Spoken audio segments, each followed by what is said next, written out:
Halo, perkenalkan nama saya Eko Samudrival Sinaga dengan NIM 2907065. Saya di sini akan menjelaskan tentang model sistem bisnis pada komunitas Hong sebagai bentuk UAS dari mata kuliah analisis dan evaluasi bisnis. Baiklah, saya akan menjelaskan bagian pertama, yaitu latar belakang. Bisnis merupakan salah satu penggerak roda perekonomian, baik di tingkat negara maupun roda perekonomian pada suatu perusahaan. Karena bisnis adalah suatu hal yang dibuat atau yang ingin disediakan oleh perusahaan untuk memenuhi pangsa pasarnya dan mendapatkan profit dari transaksi tersebut. Semakin banyak bisnis yang baru bermunculan, memulai ide-ide baru sehingga inovasi dari bisnis yang sudah ada. Model bisnis ini adalah gambaran mengenai bagaimana usaha atau bisnis yang akan dilakukan dalam lingkup produk desain hingga strategi marketing. Tiap bisnis model berbeda dengan yang satunya atau berbeda satu dengan yang lain. Model bisnis merupakan satu komponen utama dalam melakukan bisnis. Baiklah, selanjutnya saya akan membahas bagian dari pembahasan tentang model sistem bisnis. Yang pertama itu saya akan membahas pengertian dari model bisnis. Yang kedua, tipe-tipe model bisnis. Yang ketiga, macam-macam model bisnis. Yang keempat itu manfaat model bisnis. Yang kelima itu komponen model bisnis, dan yang terakhir itu adalah studi kasus. Selanjutnya saya akan membahas tentang pengertian model bisnis menurut para ahli, yaitu B-Plans. B-Plans merangkum secara sederhana model bisnis dapat digambarkan menjadi 3 bagian. Yang pertama itu jenis produk yang dihasilkan, yaitu ketersediaan tenaga kerja dalam membuat produk tersebut. Yang kedua itu strategi pemasaran yang dilakukan oleh perusahaan, yaitu di distribusi, pengiriman hingga proses penjualan. Yang ketiga itu adalah strategi harga yang digunakan serta metode pembayaran yang digunakan perusahaan kepada pelanggan. Selanjutnya yaitu tipe-tipe model sistem bisnis. Tipe-tipe model sistem bisnis itu ada 8. Yang pertama itu manufaktur, yang kedua distributor, yang ketiga retail, yang keempat waralaba dijual, yang kelima subscription, yang keenam crowdsourcing, yang ketujuh dropship, dan yang terakhir itu adalah marketplace. Baiklah, saya akan menjelaskan bagian dari tipe-tipe model sistem bisnis.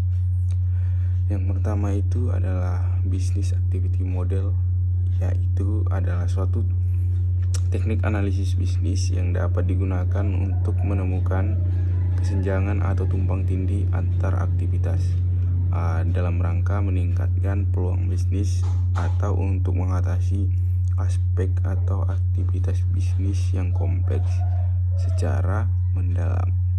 Seperti yang diketahui, setiap analisis bisnis mendefinisikan organisasi atau perusahaan, proses bisnis atau transformasi bisnis yang bukan sederhana. Kedua adalah sistem bisnis arus atau sistem bisnis flow. Sistem model ini menunjukkan aliran material, energi, dan informasi yang menyatukan sistem. Ada aliran logika yang teratur dalam model tersebut dengan menggunakan abstraksi sistem dunia nyata dalam bentuk model dan memanipulasi nilai-nilai tertentu untuk menemukan jalur yang kritis. Yang ketiga itu adalah model business unfolding, yaitu menyatukan 3 inti bisnis menjadi satu kesatuan bisnis. Seperti yang kita ketahui, model bisnis ini menempatkan 3 bagian inti bisnis pada tugas dan kewajibannya, seperti contoh berikut. Yang pertama itu hubungan pelanggan, terdiri dari key partners, key activities, dan key research. Yang kedua itu inovasi produk, terdiri dari value proposition. Yang ketiga itu terdiri dari customer relation, channels, dan customer segment. Yang keempat itu adalah model bisnis B2B, atau model bisnis business to business. Adalah model bisnis yang berfokus pada penyediaan produk dari suatu bisnis ke bisnis lainnya. Model bisnis ini melibatkan perusahaan yang menggunakan akses internet untuk melakukan transaksi satu dengan yang lain. Penerapan bisnis B2B di Indonesia, contohnya adalah Ralali, yaitu perusahaan pemasok alat elektronik. Yang kelima atau yang terakhir itu adalah model bisnis B2C atau model bisnis, yaitu bisnis to customer. Model bisnis ini digunakan oleh perusahaan yang menggunakan kecanggihan teknologi. Model bisnis ini menjual langsung produknya dari perusahaan langsung ke konsumen. Selanjutnya saya akan membahas dari manfaat-manfaat dari sistem model bisnis. Yang pertama itu adalah business activity model atau BAM. Bisnis model ini dapat memberikan manfaat atau gambaran umum kepada manajemen operasional dan manajemen tingkat atas mengenai suatu proses bisnis yang terjadi dalam perusahaan itu secara real time. Yang kedua itu adalah flow system model, yaitu memiliki manfaat untuk menggambarkan sistem, dapat digunakan untuk menggambarkan sistem sebagai suatu jaringan fungsional dan berbagai komponen yang dihubungkan satu dengan yang lain dengan menggunakan alur data. Yang ketiga itu adalah unbundling. Unbundling itu memiliki manfaat. Perusahaan dapat menentukan model bisnis dengan tepat dan terarah. Dengan pola unbundling memiliki keterikatan yang tinggi dengan strategi dari sebuah perusahaan. Selanjutnya adalah manfaat dari model bisnis B2B atau business to business. Business to business ini memiliki manfaat terjadi stabilitas bagi perusahaan. Proses sampling menjadi win-win solution bagi perusahaan. Yang kedua itu perusahaan dapat meminimalisir kegagalan dan risiko produksi. Mampu juga menghasilkan profit yang relatif lebih besar dari model sistem bisnis yang lain. Yang terakhir itu atau yang kelima itu adalah model bisnis B2C atau business to customer. Model bisnis ini memiliki manfaat bagi perusahaan, yaitu perusahaan dapat menjangkau konsumen yang lebih luas, tidak hanya di dalam negeri tetapi di luar negeri juga. Yang kedua, perusahaan dapat mendapat manfaat dari database profil dan transaksi pelanggan lebih mudah. Yang terakhir itu dari manfaat model sistem bisnis ini adalah model sistem bisnis ini juga menghemat biaya. Baiklah, selanjutnya saya akan membahas tentang komponen model sistem bisnis. Komponen sistem bisnis ini terdapat 9 bagian. Yang pertama itu adalah customer segment, kedua value proposition, yang ketiga channels, yang keempat customer relationship, yang kelima revenue stream, yang keenam key research, yang ketujuh key activities, yang ke-8 key partner, dan yang terakhir adalah cost structure.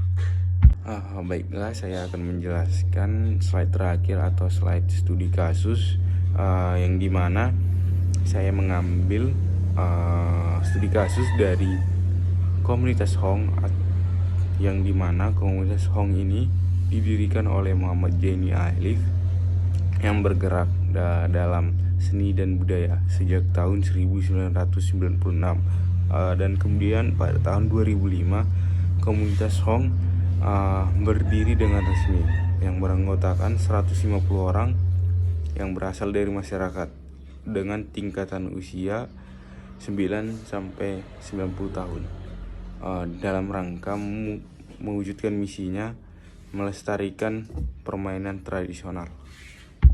Dari pemetaan dan pembahasan tentang kanvas model bisnis 3 perusahaan sosial, yaitu Komunitas Hong, Gen Generation Indonesia, dan Asgar Muda, dapat disimpulkan bahwa ketiga perusahaan tersebut memiliki potensi berkelanjutan atau sustainability karena unggul dalam hal yang pertama, mengoptimalkan key resource, sumber daya utama berupa sosial, intelektual, dan brand.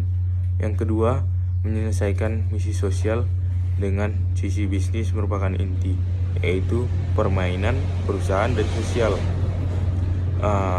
Komunitas Hong juga memiliki prospek bisnis yang cerah karena dapat menjadi destinasi wisata edukatif.